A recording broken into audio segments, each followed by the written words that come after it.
We must never forget that the SCO was founded to combat the three evils of terrorism, separatism, and extremism.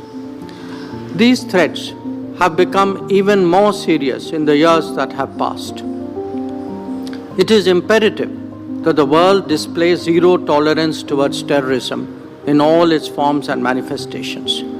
There can be no justification, no looking away, and no whitewashing.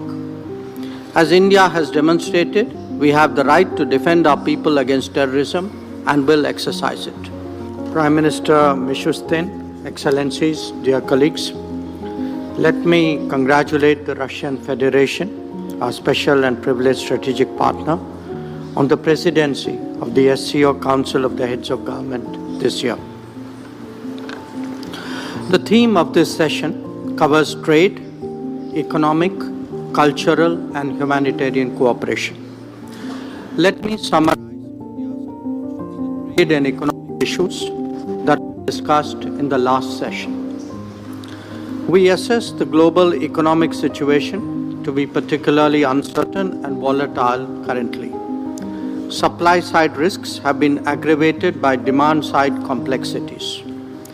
There is consequently an urgent requirement to de-risk and diversify. This is best done by as many of us forging the widest possible economic links. For that to happen, it is essential that this process be fair, transparent, and equitable. India's endeavors to conclude free trade arrangements with many of you here are relevant. Regarding culture, India's long-standing historical ties with SCO members makes it particularly pertinent. Against this backdrop, Prime Minister Modi proposed at the Tianjin SCO Summit to launch an SCO Civilizational Dialogue Forum. As a civilizational state, India strongly believes that people-to-people exchanges lie at the core of any genuine relationship. Facilitating greater interaction between our intellectuals, artists, sports people, and cultural icons will pave the way for deeper understanding across the SCO. We also have a growing record of collaborative activities with regard to cultural exchanges. The exposition of sacred Buddhist relics in many of your countries is a notable example. India is also willing to extend its considerable experience of heritage conservation in Southeast Asia to Central Asia. Regarding humanitarian cooperation, this is important in an era of climate change, pandemics, and conflicts. Recognizing that, we have provided cancer treatment equipment to some SCO members. Similarly, India's supplies of vaccines and essential medicines reflected that commitment during difficult times.